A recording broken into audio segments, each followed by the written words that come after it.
Maintenant qu'on regarde les circuits en parallèle avec les résistances branchées en parallèle, il faut être capable de calculer la résistance équivalente. Et ce que cela veut dire, je regarde un circuit comme on a ici avec deux résistances branchées en parallèle et je veux trouver c'est quoi l'équivalente de ces deux branchées en parallèle.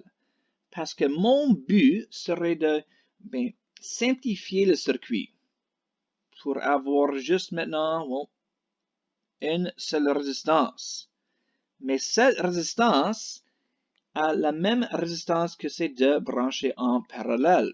Donc, je vais trouver l'équivalent de cela pour simplifier, parce que si je le vois de cette façon, beaucoup plus facile pour moi de travailler avec ça.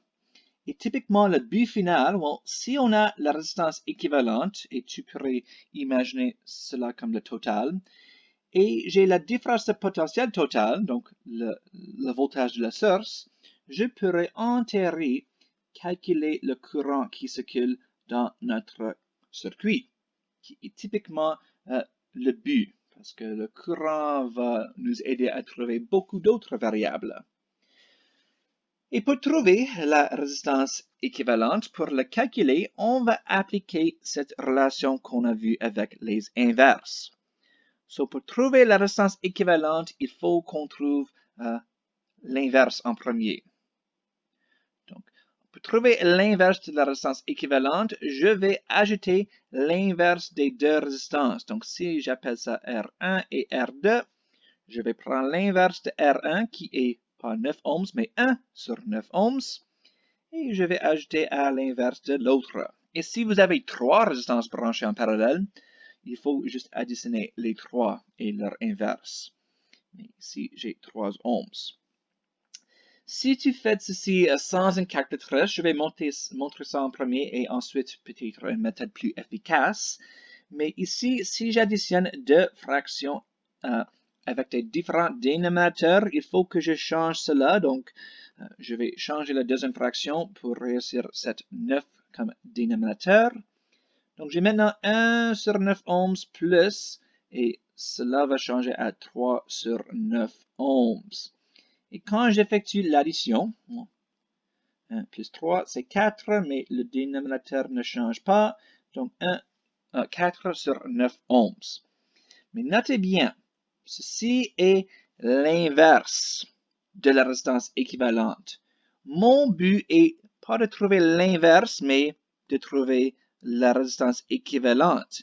Et techniquement, la résistance équivalente sur 1.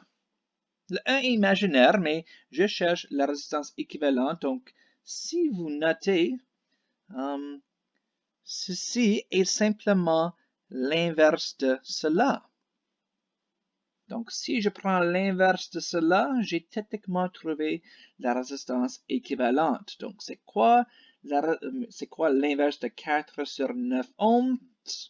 Ça serait 9 ohms sur 4. Donc, juste comme cela, j'ai trouvé la résistance équivalente et vous pouvez ignorer cette 1. J'ai juste montré pour expliquer le processus de l'inverse.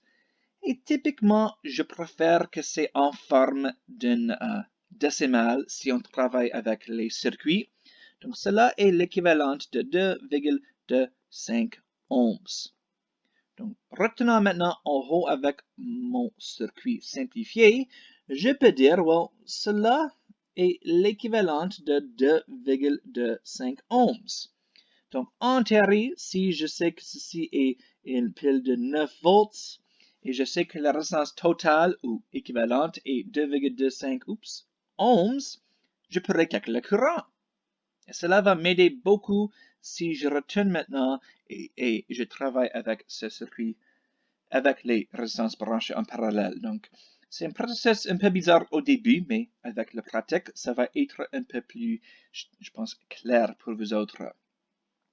Et juste notez bien encore que quand vous avez les résistances branchées en parallèle, c'est pas une addition. Pour les résistances en série, oui, mais notez que la résistance équivalente ici est plus petite que les deux qui étaient là en parallèle. Donc, le plus de résistance que tu branches en parallèle, le plus que la résistance équivalente va diminuer. Et c'est pourquoi on a cette relation avec les inverses qui est un peu plus bizarre de ce qu'on est habitué de voir.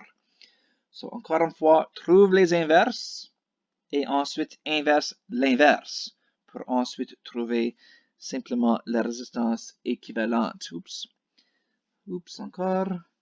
Et si vous vous souvenez, on a vu ceci en 9e, mais pas beaucoup. Mais, trouve l'inverse et ensuite inverse ce que vous avez trouvé.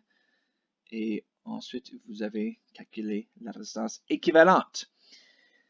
Maintenant, si tu comprends ce processus, je dirais vous pouvez arrêter de m'écouter, mais si tu cherches une route plus efficace, tu pourrais, et utilise-le seulement si tu le comprends, mais je peux, à l'aide d'une calculatrice, trouver la résistance équivalente en prenant, mais comme avant, la somme de les inverses, donc c'était quoi? 1 sur 9 ohms, et plus 1 sur, j'oublie déjà, 3 ohms. Et je mets des parenthèses parce que en parenthèse, je peux effectuer l'inverse de tout cela si j'utilise une calculatrice. Et vous devez avoir un bouton qui regarde comme cela sur une calculatrice ou cela. Et cela représente le calcul qui arrive ici. C'est l'inverse. Donc, essentiellement, c'est la même chose. Ça, c'est ce qui arrive, mais l'inverse, c'est ce qui arrive ici dans ce processus. Mais si tu as une calculatrice, il ne faut pas trouver les dénominateurs communs parce que la calculatrice va le faire pour vous autres. Donc, ça, c'est la somme des inverses, mais ensuite, l'opération ici va prendre l'inverse. Donc, directement, un peu plus direct, je dirais, vous avez trouvé la résistance équivalente. Et pratique-le, mais vous devez réussir quand même 2,25 ohms. Sinon, c'est peut-être une erreur de comment tu rentres dans la calculatrice, ou peut-être le placement des parenthèses, ou le bouton pour les inverses. Donc, vérifie, mais encore, utilise seulement cette méthode si vous comprenez le processus qui se passe ici.